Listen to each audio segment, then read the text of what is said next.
Do you watch baseball? Do you get away from it? What have you been doing the last few days? We've been practicing. Well, I know that. We've been inter-squadding, and we haven't been in this situation a lot, but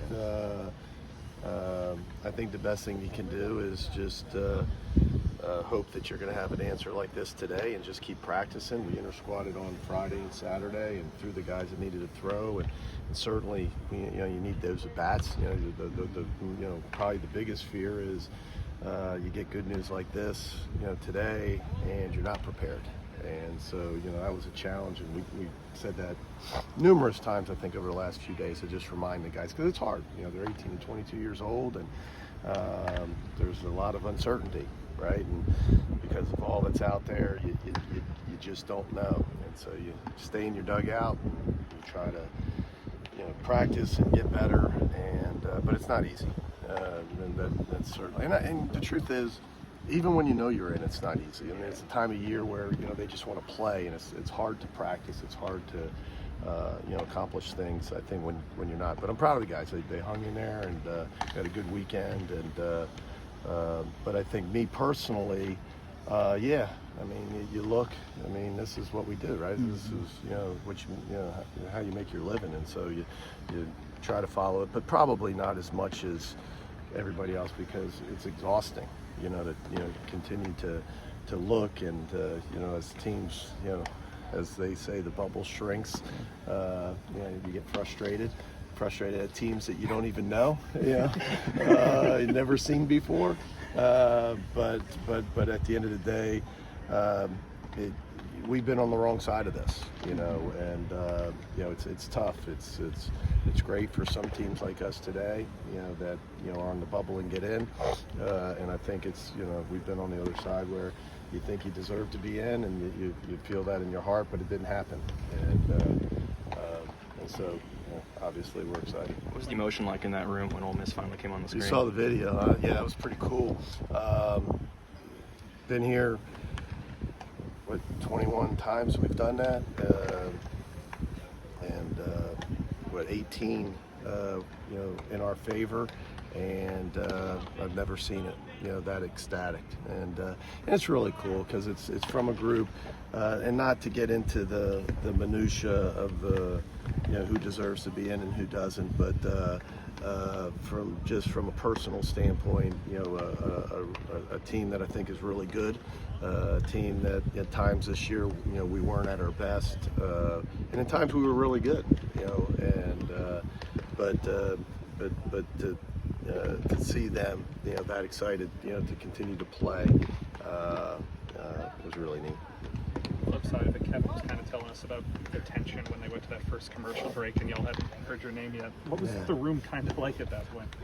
It's the way it has to happen, right? I mean, it was almost down to the last bracket, and as I'm looking up, and you got to feel, right? So when the SEC hosts go up, it doesn't matter. They can get whoever they want. When it's a non-SEC host that goes up there, or you see an SEC team go into that regional, you're not going. Yeah, that's not your slot. And then all of a sudden they go to that first commercial. I turned to my wife and I said, "Man, do they even have commercial breaks? Because you don't even get to breathe. I mean, it's just going by fast, and then all of a sudden you go, man, that's half the bracket. Well, that's not good. That's half the teams are down. But again, so after that, there was only so many spots you could go, and so that was one of them. Playing postseason baseball in Coral Gables in the late 2000s, if I'm not mistaken, what do you recall about that environment? You kind of expect to see kind of a similar. That was a while. Yeah, you're talking 14. I think you're 08, right? 14 years ago. How old were you then? 08. 9, 10. How about that? So I was 40 and I had a little hair. And so yeah, it was a while ago. So not much. It's a beautiful part of the country. Obviously, a very traditioned program that's had a tremendous success over the years. I think they said something. Of course, I didn't hear it, but something. Maybe a record how many regionals they've hosted or how many times they've been to Omaha. Again, I don't remember much about it, but I know, because I have a son in the ACC. I know they won the ACC and they're really good. So, but we don't play them. We play the team that we played last year. So,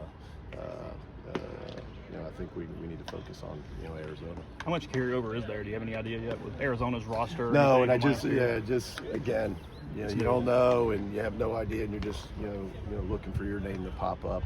I know they've had a really good year, and as much as probably you guys following college baseball, I know their catcher had another tremendous year, like he had last year. But don't know much about them. They had a really good year. Dylan and Hunter pitched in a lot of big situations this year, but going into their first postseason, it's just kind of where do you see them at right now, and kind of what is the emphasis for them learning to do this for the first time? I don't know if there's an emphasis. I think it's nothing. It's not a big secret. You want them to just perform like they're capable of performing. Put yourself in that mindset. And one of the good things about playing in our league is that I think it prepares you more than any other conference. Because of the environments that you play in, the competition that you play. That it prepares you for more, and I say it every year, but it prepares you for postseason as much, I think, as any other league, or more than any other league. So, it's nothing that they haven't seen. I mean, I'm sure it's going to be a great, baseball environment down there, and some really good teams. But I think what those guys have done, if we can just get them to be themselves, and do what they've done, they both have had a lot of success. Kevin said he killed time with video games. Any of your kids get you into games over the years? Video games? No, I'm not I've never, even when I was younger, I was never really good at Atari or any of those. So you weren't playing Mario Baseball?